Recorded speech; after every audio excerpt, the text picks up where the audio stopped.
what's going on, y'all? T-Bob here. And Jake as well. And you're about to watch a little OTB LSU. We're going to give you all the latest, greatest between LSU football, baseball, women's basketball, softball, and everything in between.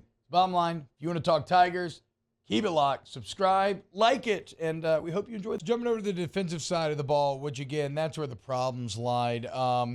I wanted to focus in on Mason Smith when watching this film, and you could tell that is someone who has been out of football for a while early on.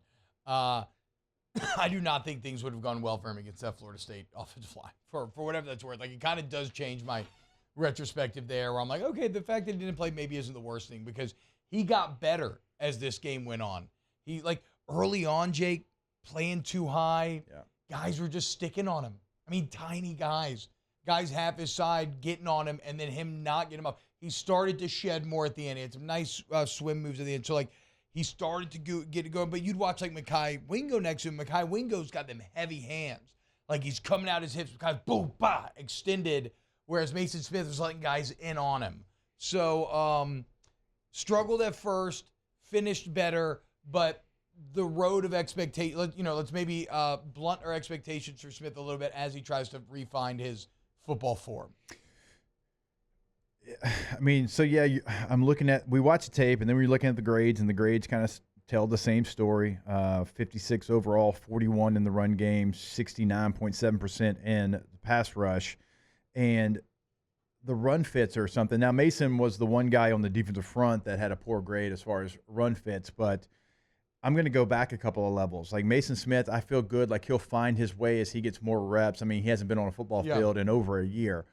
But like when you look at the safety position and Burns and Sam, and then you look at Ashton Stamps, some of the DBs, like their run fits, like you watch the tape and like, ooh, man, that is not where you're supposed to fit. And then you look at the grades, 39%, 41%, 45%. Like once you get to the second level, you have got to do a better job of, if the linebacker is spilling it to you, filling that gap and not just come in there and dive at ankles. Like you'll get in some real trouble. And that's why you saw some long runs against Florida State at the end, and then certainly here in this Grambling game. Like run defense is 3 levels. It's not just up front. Like you can't just have 2 really good defensive tackles and go out there and dominate. It's got to be the linebacker play. It's got to go up as far as what gaps that they fit and not let the eye candy take them out of what they're supposed to be doing. We saw that multiple times. So the second and third level, as far as run fits, if you don't get that fixed, and it's this week, because Mississippi State is no longer air raid, you're going to be in some real trouble. Those SEC backs, those 40-yard runs turn into 80-yard runs. Yeah. Hope you like offense, because you're going to need it this year, it feels like, with this LSU defense.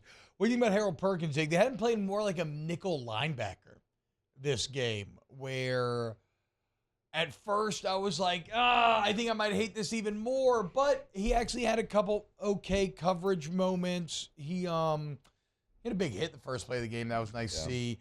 He plays hard still, if nothing else. He started getting some pressure as the game went on. It's still just wild to me, though, that you can't find a way to have Harold Perkins impact a Grambling game.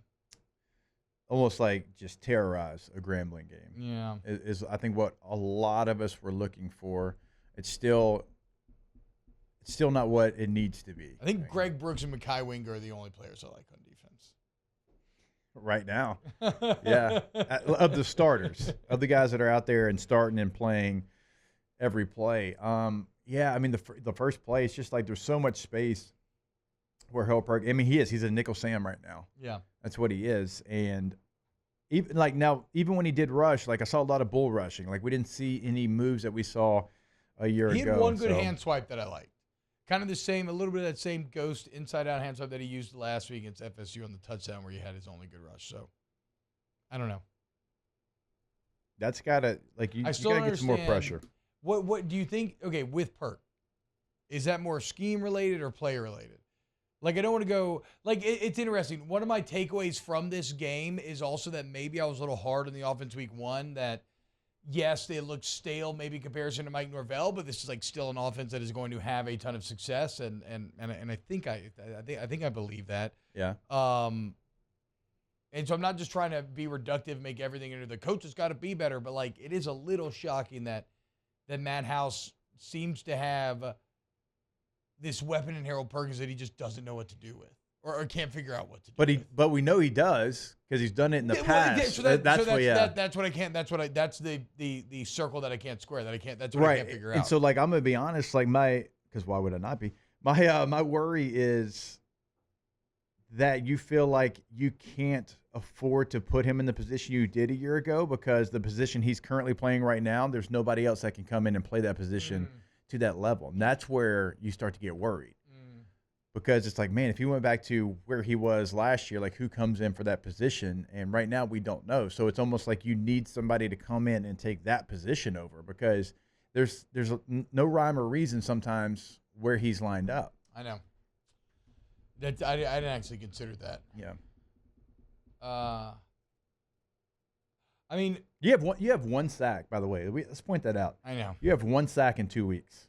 And one of those games is Grambling. Hey, look, to me, man, it's all still very much in the air. I come away from this game, feel better about the offense. I feel kind of significantly more worried about the defense. They got to figure it out, and they got to figure it out fast. Because that SEC schedule, that last touchdown throw by Tua. That SEC schedule is hurtling towards you. And, I mean, again, 9-3 still feels like the play here. You're capable, if the defense can prove it, like the offense is capable of beating Alabama in T10. I do believe that. I don't know, even with the struggles that Alabama may have offensively this year, like Jalen Milroe would pick apart this defense right now. He would feast on it. So, still got a lot to clean up on that side of the ball. Punt return remains pretty awful. You did return one kick in which you had about 30 yards of cushion. 15 yards of cushion, you're still fair catching, which, whatever. I did like kick coverage, though. It's pretty aggressive kick coverage this game for whatever that's worth. You did certainly had kickoff coverage but the return game still just becomes something that I can't wrap my head around. I know we've talked about it plenty of times. You're at a place like LSU, you should have 5 guys that should be able to go out there with confidence. And, like, I understand where the coaching staff is, because it doesn't feel like you have a guy that has that confidence right now. Like, I guarantee you the coaches are not telling you to fair catch with that much cushion. That is a personal decision. Yes. Yeah. That you're going out there and you're making. Like, you gotta believe, you gotta trust your blockers, because it has become, over the last 2 years, something where it's not even, it's basically like it's not a real play. It's that threat is just not there. Like, it's fair catch or muff. I don't know what else to say about it. It's a play where, at times in LSU history, great teams, it's been Skylar Green and Buster Davis and Trenton Holiday, and we can go on and on. It's been awesome. Trey White was awesome, Pat Pete, Honey Badger, like on and on and on. We can go returner. And it was a thing that was a positive for you. Like, it was a game-changing type play almost every time. And now, over the last couple of years, it's been something where you kind of look away. Yeah, I don't know, man. I still, I don't know. Maybe this doesn't solve it. I would have liked to see him commit to, like, a full-time special teams coach in the offseason, but whatever. Doesn't matter. I don't know. Does magic make you get a good returner? No. Probably not. I just don't. I don't think Aaron Anderson's that guy. Not yet in his career, anyway. Wow, Jake, what incredible takes! I mean, those guys, they're just the best. I think so. And if you think so, again, hit the like button, subscribe, ring the bell so you get notifications when we post every single day here on OTB LSU.